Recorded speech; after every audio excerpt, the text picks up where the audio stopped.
Hello everyone and welcome to a preview of the Orlean Trail Open course, sponsored by Streamline Discs and in partnership with the Orlean Community Trail System. I'm Brian, I designed this course and I'll be walking you through the first 9 holes in this video with a back 9 to come. Special thanks to our sponsors, Red Truck Bakery out in Marshall and Warrenton. They have a cookbook out, it's great, you should buy it.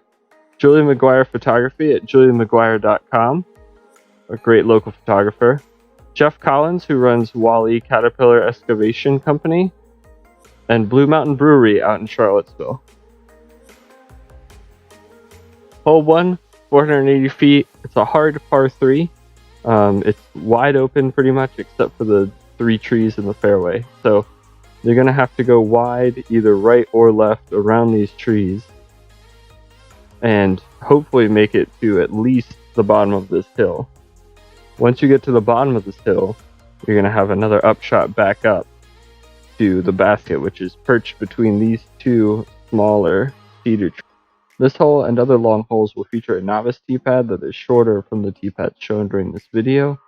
We will go over them during the players meeting and they will be clearly marked during the event.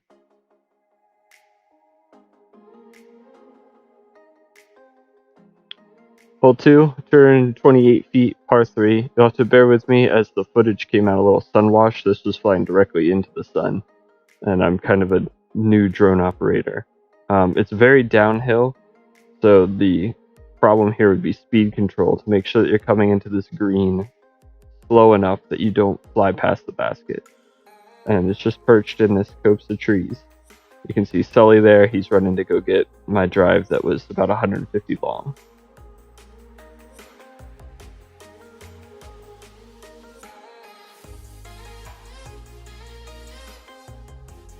Hole 3 is the longest hole at 600 feet. It's a par 4. Wide open, a slight left to right slope the entire fairway. On the far right, there is a barbed wire fence, and that will be barbed wire fence and beyond is OB. There's no reason to go over there. There's plenty of space out on the left. This tree that you're passing now marks it about 400 feet from the pin. And then after that, you're going to want to come in. There's a small dip that will hide the bottom part of the basket, so pay attention to how far you're throwing it. There will be a novice tee set up closer for those in the novice division.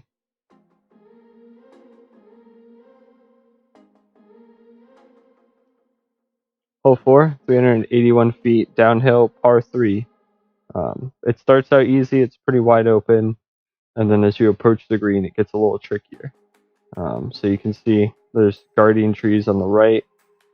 There's guardian trees directly in front of the basket. You can see the basket on the left now. I've not flown this drone too many times, so it'll take me a second to get into this guarded area. So you can see it drops off behind the basket some, so you don't want to run it too hard. Anything that you can throw that will crash down on the right-hand hyzer and give you a look at it would be a great shot. Hole 5, 310 feet uphill, par 3. You've got 2 options. You've got a hyzer on the right that will land you at the base of the hill that the basket is perched on, or you can go straight at it. The fence on the left and beyond is OB, so be aware of that if you're going straight at it. And then if you do land up here, be careful with your putts as you can go down the hill.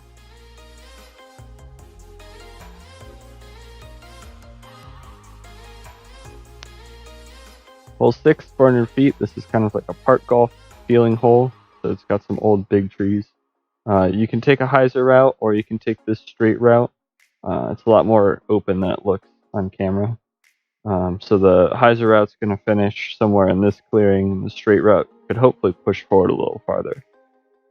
These trees that we're coming up here right now, this tree line is about 300 feet from the pin, and then from there it's just another 100 feet to the basket, which is up ahead on the left, perched at the base of these 2 cedars.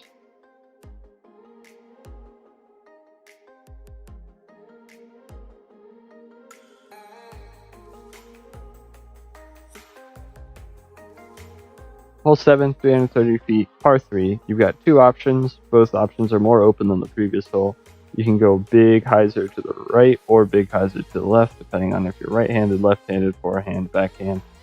you're going to want to fade down this hill, and the basket will be perched in the middle of these old trees.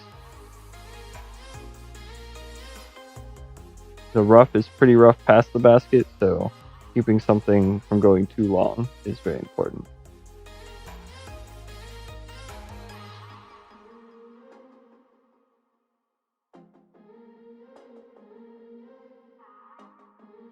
Hole 8 is a tricky one and kind of a taste of what the back 9 is going to offer.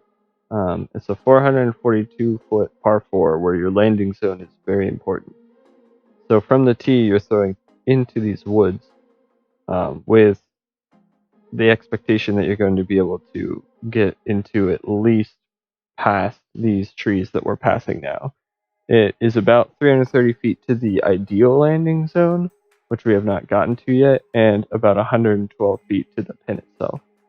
So as you throw your disc, you're going to want it to hopefully get past these trees that we're going through now, if not also past this second set of trees. Once you land past these trees, if you do, or if you get through here through other methods, you've got two options. You can take this straight gap, you can see the basket perched through this tunnel. You can take that gap straight through to the basket, or if you're off to the right or some other option, there's a big hyzer to the right. That play is tricky and it requires a kind of a skip, but it is possible. As you come up to the basket, there is a drop off behind it. You want to make sure that your approach is not long and that you give yourself an easy putt.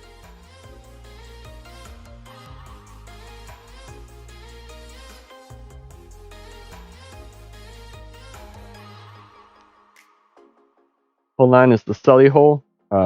It's a big left finishing hole, but it's fairly short. So you're going to want to throw something that's got a little bit of flip to it so it'll ride that hyzer for the entire way.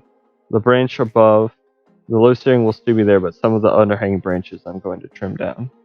As you come down this pretty steep hill, right about at this gator is when you're going to want to take a pretty hard left, and then you're going to want to go another 75, 100 feet up this section to get to the basket, which is underneath a tree.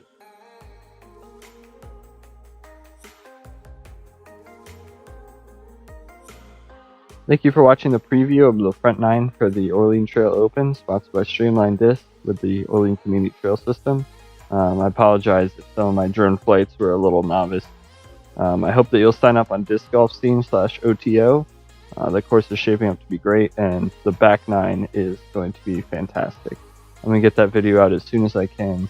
I need some more time to get over there and take some more drone footage. Until then, I'll see you guys next time, and I'll hopefully see you guys on October 6th for the actual event. Thank you.